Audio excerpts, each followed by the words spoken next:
വീണ്ടും നമ്മൾ പാലക്കാട്ടേക്കാണ്. Sreekrishnapuram saint Dominic സ്കൂളിലെ വിദ്യാർത്ഥിനി ആശ്രിൻ നന്ദയുടെ മരണവുമായി ബന്ധപ്പെട്ട് ആത്മഹത്യയ്ക്ക് പിന്നാലെ ഇപ്പോൾ രക്ഷിതാക്കൾ സ്കൂളിന് മുന്നിലേക്ക്, സ്കൂളിനകത്തേക്ക് എത്തി വലിയ പ്രതിഷേധം രേഖപ്പെടുത്തുന്നു. സ്കൂളിന്റെ ഭാഗത്തു നിന്നും വിദ്യാർത്ഥിക്ക് നേരെ മാനസിക പീഡനം ഉണ്ടായി എന്നാണ് ഇപ്പോൾ രക്ഷിതാക്കളുടെയൊക്കെ തന്നെ ആരോപണം. ഒരു കയ്യാങ്കളിയിലേക്ക് ഇപ്പോൾ സാഹചര്യങ്ങൾ പോകുന്നു. ആരോപണ വിധേയരായിട്ടുള്ള അധ്യാപകരുടെ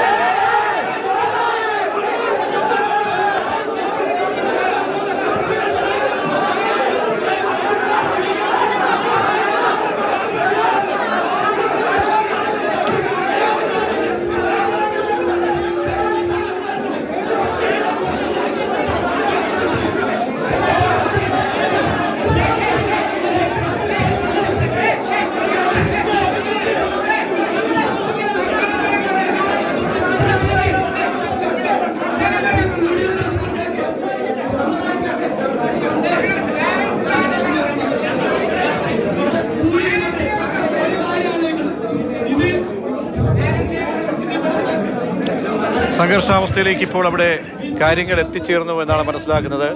ഒരുപാട് ആരോപണങ്ങൾ സ്കൂളിനെതിരെ, മാനേജ്മെന്റിന് എതിരെ ഉന്നയിക്കുന്നുണ്ട്, അധ്യാപകർക്കെതിരെ ഉന്നയിക്കുന്നുണ്ട് രക്ഷിതാക്കൾ. വിദ്യാർത്ഥികളെയൊക്കെ തന്നെ മാർക്കിൻ്റെ അടിസ്ഥാനത്തിൽ മാർക്ക് കുറഞ്ഞു പോയ വിദ്യാർത്ഥികളെ പല ക്ലാസ്സുകളിലേക്ക് മാറ്റിയിരുത്തി ഷഫിൾ ചെയ്തുകൊണ്ടുള്ള മാനസികമായിട്ടുള്ള പീഡനങ്ങളൊക്കെ സ്കൂളിൻ്റെ ഭാഗത്ത് ഉണ്ടാകുന്നു എന്നാണ് ഇപ്പോൾ രക്ഷിതാക്കൾ ആരോപിക്കുന്നത്. ആശ്രിൻ നന്ദയുടെ മരണത്തിൽ ഉത്തരവാദികളായിട്ടുള്ള അധ്യാപകർക്കെതിരെ നടപടി വേണമെന്നാണ് അവർ പറയുന്നത്.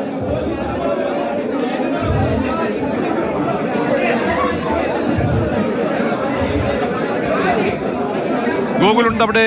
ഗൂഗിൾ, സംഘർഷാവസ്ഥയിലേക്ക് പോവുകയാണോ? പോലീസ് ഒരു നടപടിയിലേക്ക് പോകുന്നു, അവരെ മാറ്റാനുള്ള ശ്രമത്തിനിടെയാണോ രക്ഷിതാക്കളുടെ ഭാഗത്തു നിന്നും വലിയ രോക്ഷമുണ്ടാകുന്നത്? എന്താണിപ്പോൾ സ്കൂൾ അധികൃതരുടെ സമീപനം?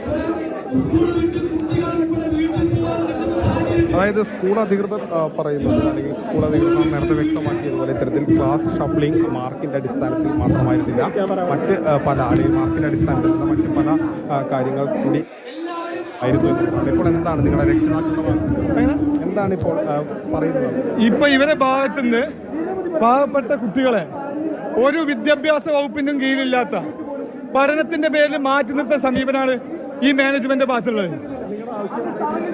ഞങ്ങളുടെ ആവശ്യം നിയോജകമണ്ഡലം മുസ്ലിം യൂത്ത് ലീഗും നിയോജകമണ്ഡലം MSF ഉണ്ട്. ഞങ്ങളുടെ ആവശ്യം എന്ന് പറയുന്നത് ഈ മാനേജ്മെന്റിനെതിരെ കൊലക്കുറ്റത്തിന് കേസെടുക്കണം.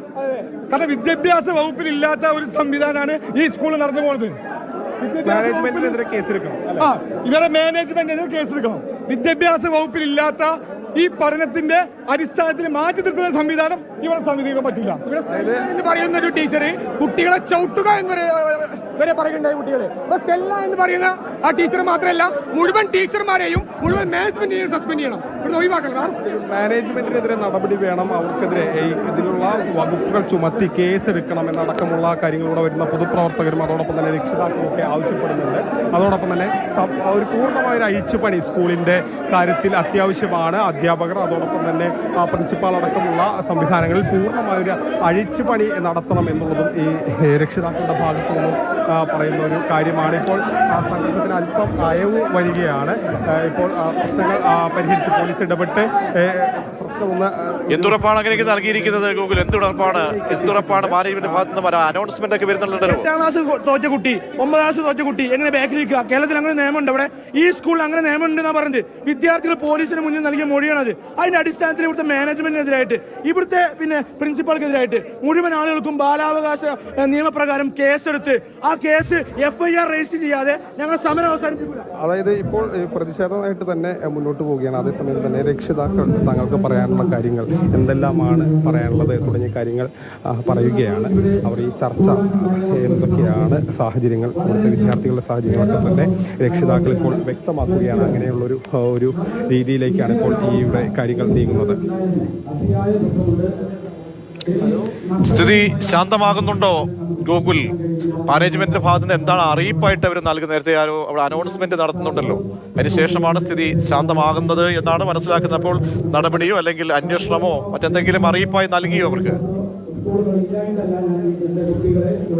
അങ്ങനെയല്ല പ്രജിത്ത്, അതായത് ഇപ്പോൾ രക്ഷിതാക്കൾക്ക് എന്തൊക്കെയാണ് പറയാനുള്ളത് കാര്യങ്ങൾ പറയാൻ ആർക്കൊക്കെതിരെയാണ് ആരോപണങ്ങളുള്ളത്, പരാതികളുള്ളത് തുടങ്ങിയ പറയാനുള്ളൊരു അവസരം എന്നുള്ള രീതിയിലാണ് ഇപ്പോൾ ഒരു ചർച്ചയുടെ ഭാഗമായി നീങ്ങിയിരിക്കുന്നത്. അവർക്ക് നേരിട്ട ദുരനുഭവങ്ങൾ എന്തൊക്കെയാണ്? കുറച്ച് നേരത്തെ ഇവിടുത്തെ ചില പ്രതിനിധികൾ ഈ